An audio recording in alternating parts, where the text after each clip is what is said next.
No one expected this.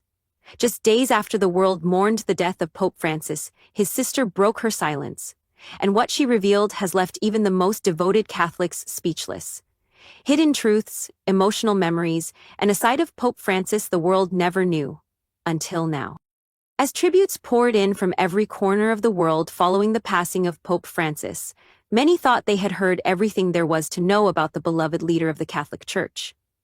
But then, completely out of the blue, his sister, Maria Elena Bergoglio, stepped forward. For years, she remained silent, rarely speaking to the media, and keeping her private thoughts away from the public eye. But something about her brother's death compelled her to speak, and what she shared wasn't just touching. It was revealing, emotional, and in some ways controversial. In this video, we're going to explore everything Maria Elena revealed, including details about her brother's final days, personal regrets, untold stories from their childhood in Argentina, and the pressure he faced behind Vatican walls. We'll also dive into how the church responded to her emotional tribute, how the public reacted, and why her words are sparking so much conversation around the globe. Stick around, because as we go deeper, you'll hear some truly unexpected truths about Pope Francis, the kind that challenge the polished image many have held of him for years. And trust me, what Maria Elena said near the end of her statement? It left the room silent. Let's get into it. For over a decade, Maria Elena Bergoglio, the only surviving sibling of Pope Francis, chose a life far from the public spotlight. While her brother, born Jorge Mario Bergoglio, rose to become one of the most recognizable religious figures in the world, Maria Elena remained in Argentina, living quietly, rarely granting interviews, and never once attempting to profit from her brother's fame. But following the Pope's death at age 88, something inside her shifted. She released a statement that was not orchestrated by Vatican officials, nor was it filtered through church media. It was raw, it was honest, and it was deeply personal. In her first televised remarks since his passing, Maria Elena said, "He was not just the Pope to me, he was Jorge, my brother. The boy who chased dogs in the yard, who made me laugh when I was sick, and who cried the night our father died." She paused and then added something that stunned reporters. "I never wanted him to become Pope. It cost us more than the world will ever know." That sentence alone raised countless eyebrows. What did she mean? What had it cost them? And why had she never voiced this before? In the days that followed, journalists and faithful followers alike began digging deeper. What else had Maria Elena hidden all these years? And why, of all moments, did she choose now to speak? But that was only the beginning. What she revealed next made headlines across the globe. And it wasn't about church politics or theology. It was about family, sacrifice, and a truth that may challenge the legacy of the man millions revered. Stay with me, because the next part will change everything you thought you knew about Pope Francis. Maria Elena didn't just speak from grief, she spoke from memory. And as she continued sharing, the world got a rare glimpse behind the veil of Vatican formality and into the childhood of the man who would become Pope. Jorge Mario Bergoglio, long before he wore the white cassock, was a curious and introspective boy growing up in Buenos Aires. Maria described him as quiet, but fiercely protective. Even as a child, he had this burden about him, like he was carrying something bigger than himself, she recalled. But what most people don't know is that before the church, there was someone else who shaped his soul. She spoke about their grandmother Rosa, a devout woman with a strong moral compass and even stronger opinions.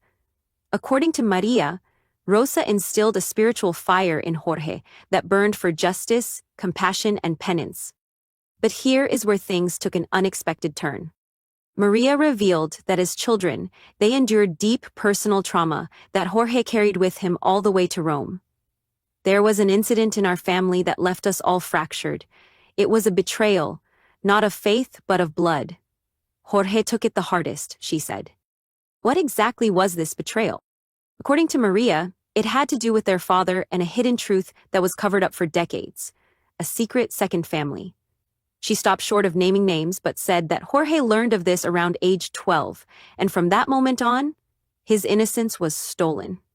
He became obsessed with righteousness, perhaps in an attempt to cleanse the sins of the people he loved most. And here's the craziest part. Maria claimed that this hidden family dynamic heavily influenced Jorge's decision to become a priest. He didn't run to God because he felt called. He ran because he was trying to escape the shame, she said solemnly. That revelation stunned both Catholic insiders and longtime followers. Suddenly, the image of Pope Francis as a man of humility and self-sacrifice took on a new meaning. What if his humility wasn't just virtue, but also a form of personal atonement? Maria's words struck a nerve, not just because of what they said about the man, but because of what they suggested about the burdens he carried. Burdens that may have shaped every decision he made as the head of the Catholic Church. And just when the public thought they'd heard the most shocking part, Maria hinted there was even more. Something she said the Church would prefer I never speak about. So what was it?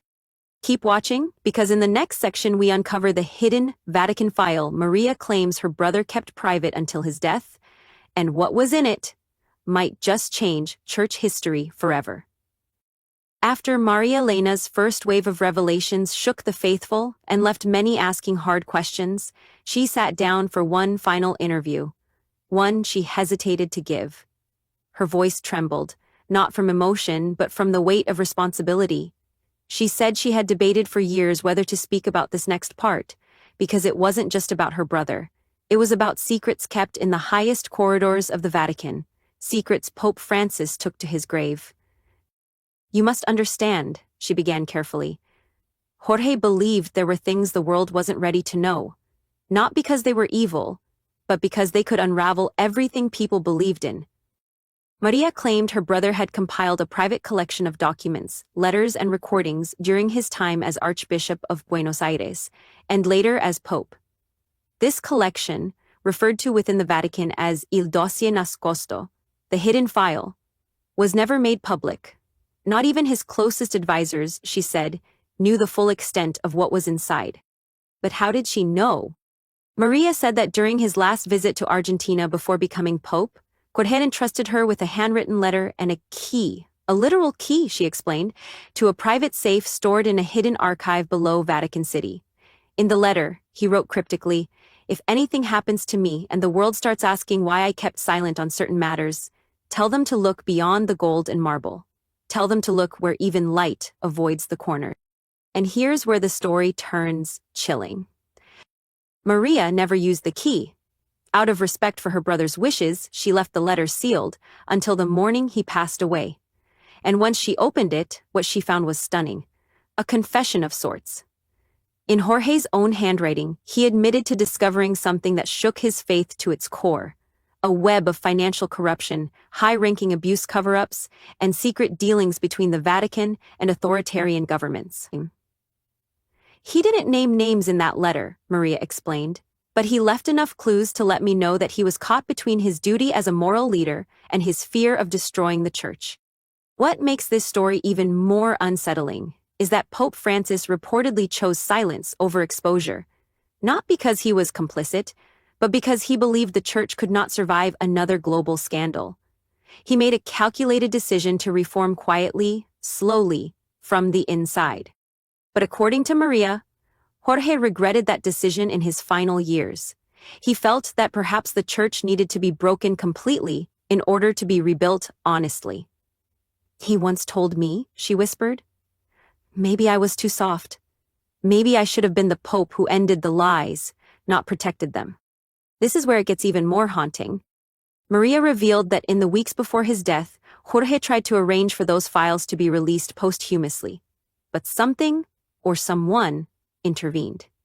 The file, she claims, has since vanished from where it was stored. Vatican officials deny its existence. No one will acknowledge its presence. But Maria is adamant. They know it's real, and they're terrified of what's in it. And the biggest question now, what was so dangerous inside that file that even a pope feared to release it? The answer might lie in what Maria shares next, a revelation not just about church politics, but about a moral failure Jorge believed would be his greatest sin. Stay with us, because in the next section, we dive into the story of a promise Pope Francis made on his deathbed, and why his sister believes the Church is doing everything it can to make sure that promise is never fulfilled. As the world watched the solemn procession of Pope Francis's funeral, few people knew that just days before his passing, in the quiet, dim light of his private quarters, he whispered something that left his sister Maria Elena shaken. According to her, his final hours weren't just spent in reflection or prayer, they were filled with urgency. There was one last mission he wanted to complete, one final truth he needed to make sure did not die with him. Maria leaned in close and told him, "You've done all you could. You've carried more than anyone ever should. Let it go now." But Jorge, weak, pale, and frail, took her hand and said something she will never forget. He whispered, "Promise me you'll tell them, not just about the dossier, but about the children." "What children?" Maria was confused, but Jorge, his voice barely audible, muttered, "The ones who were never counted. The ones the church failed. The ones I couldn't save." She says it was the most vulnerable moment she ever witnessed from her brother. He was the Pope, the head of the global Catholic Church, yet in that moment he looked more like a burdened priest than a powerful pontiff. Maria described it as the final breaking of his spirit. And what he was referring to was something deeply buried under layers of silence and institutional fear. According to Maria, Jorge had spent years trying to expose what he called the quiet tragedies, cases of abuse and mistreatment that were never documented, never brought to light, because they occurred in remote missions, impoverished parishes, or parts of the world the church considered too volatile to intervene. Many of the victims were children from developing countries. Jorge believed they were forgotten, not just by the world, but by the very church that was supposed to protect them. "He told me that there were entire files that were never logged," Maria revealed, cases that bishops were instructed to bury, bribes that were paid to silence witnesses, and priests who were quietly relocated rather than held accountable.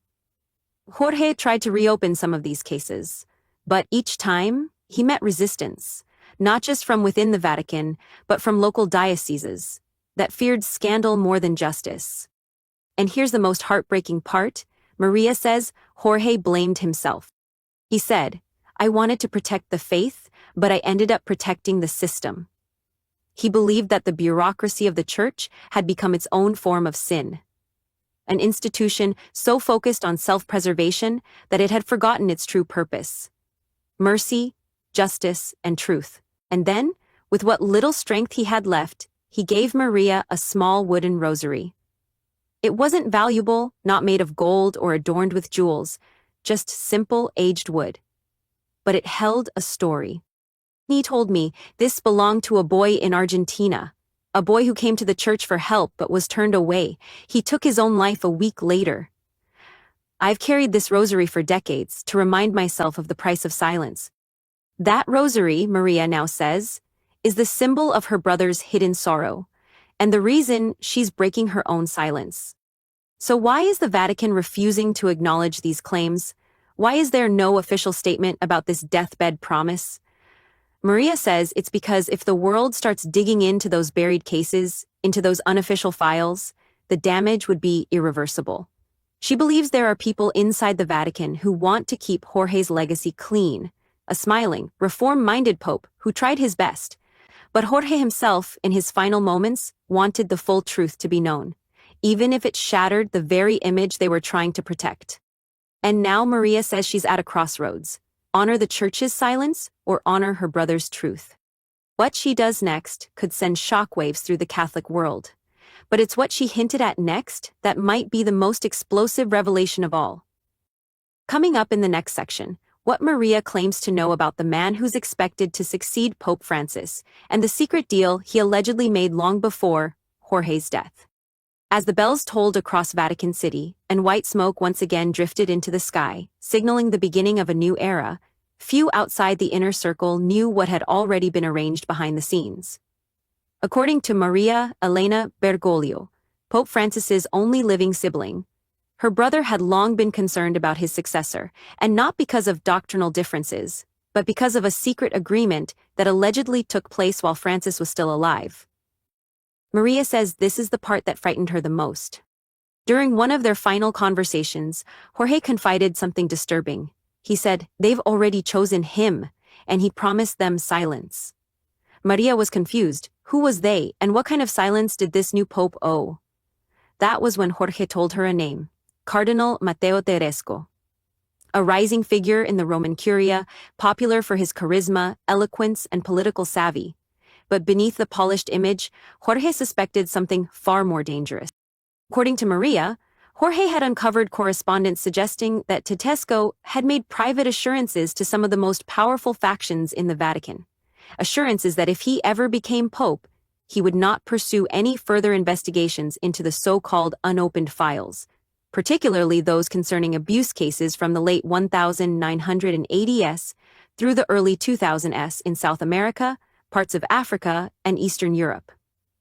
So these were the very cases Pope Francis had tried to bring to light in his later years, and the very cases that were constantly blocked by high-ranking officials within the Church. Jorge said to me, "They want history to forget what happened, but if Tedesco becomes pope, they won't just forget. They'll erase." Maria didn't want to believe it. After all, the Church had gone through decades of public scrutiny over abuse scandals. Why would anyone want to bury more truths, especially now? But Jorge insisted that the Vatican was still deeply divided. There were those who truly wanted reform and those who wanted stability at any cost. And in their eyes, reopening old wounds threatened not only their reputations, but the very authority of the Church itself. And here's where it gets even more alarming. Shortly after Jorge's health began to visibly decline, Maria says she noticed a shift in his schedule. Fewer public appearances, fewer off-the-record interviews with investigative journalists, and most importantly, fewer mentions of accountability. At first, she thought it was fatigue. But then she discovered that several of Jorge's closest advisors had been quietly reassigned or removed. Some of them were replaced by figures loyal to Cardinal Tedesco. According to one unnamed source within the Vatican, there were even whispered rumors that Jorge's upcoming apostolic letter, intended to call for the full transparency of the Church's historical abuse archives, was shelved under pressure just weeks before his death. That letter, Maria says, could have changed everything. And now, it might never see the light of day.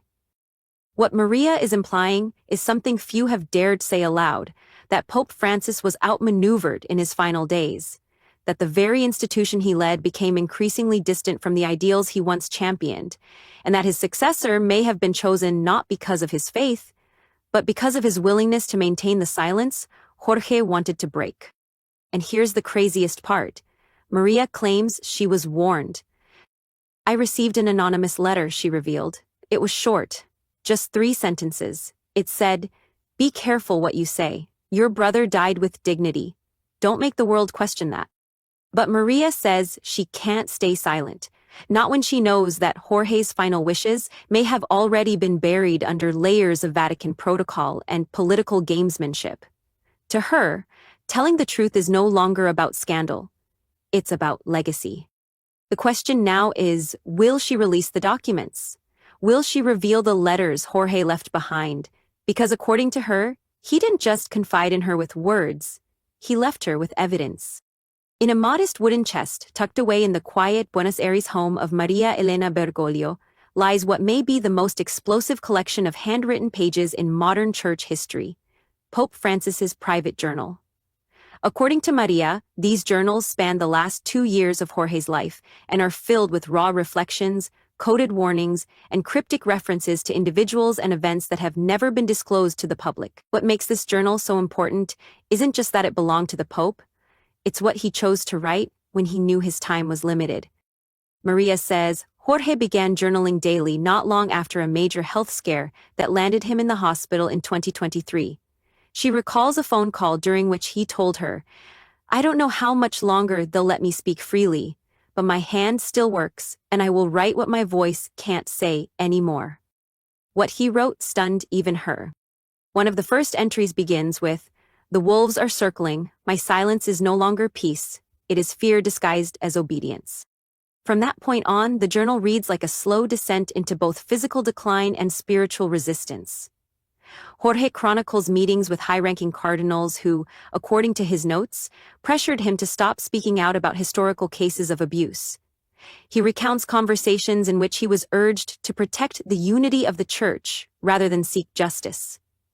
But Jorge was never one to keep quiet when the vulnerable were involved. One especially haunting entry reads, To protect the institution by denying the truth is to crucify Christ again. I have seen the eyes of victims. I have heard their stories. And yet, I'm told to remain diplomatic.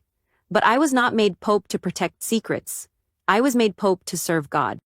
Maria shares that her brother never intended these words to remain hidden. He asked her, in one of their final conversations, to release parts of the journal when the time is right. But that time, she now believes, may never come. Since his death, she claims she's received multiple requests, some polite, some veiled threats, from church emissaries and anonymous figures demanding to see the journal or persuade her to turn it over. They told me it would be better for the church, that it could cause confusion and pain if taken out of context, she says. But Jorge trusted me with this, and I know now what he meant. The truth will always cause discomfort before it brings healing. But here's the part that truly chills the spine. The last entry in the journal is dated just 3 days before his death. It's short, almost like a goodbye, but also an alarm. It reads, "If this is my final breath, let it not be in vain. The shepherd must not fear the dark, because wolves howl loudest when they sense the morning." Maria has not released the journal in its entirety, but she has allowed a few journalists to view selected pages. Among them was Italian investigative reporter Luca Morelli, who described the writings as the most damning portrait of internal Vatican resistance I've ever seen. He claims that if authenticated in full, the journal would ignite debates not only within the Catholic Church, but among believers worldwide. This is where it gets even more intense. According to Maria, there's more than just the journal. In the same wooden chest, Pope Francis left behind a sealed envelope marked, "In case of betrayal." No one, not even Maria, knows what's inside yet. She says she has been advised not to open it until she's absolutely certain it won't be destroyed or confiscated. Some believe it may contain audio recordings, private testimonies, or even a list of names involved in the power struggle he hinted at in his journal. And with Cardinal Matteo Tedesco, the very man Jorge once feared, now rising to become one of the most powerful voices in the post-Francis era, Maria is more torn than ever. Does she risk everything to share what her brother left behind, or does she remain silent and preserve his image of dignity in death? But this is where the story takes its most heartbreaking turn. Maria recently revealed that she's received messages from the families of abuse survivors, begging her to release the journal. They believe that Pope Francis may have documented things no one else was brave enough to say. They believe he might have named names of priests, bishops, or even cardinals who have escaped accountability. For them, this journal isn't just history, it's hope. So now, the question isn't whether Pope Francis was silenced. The question is, will his words still speak louder than the silence he was forced into?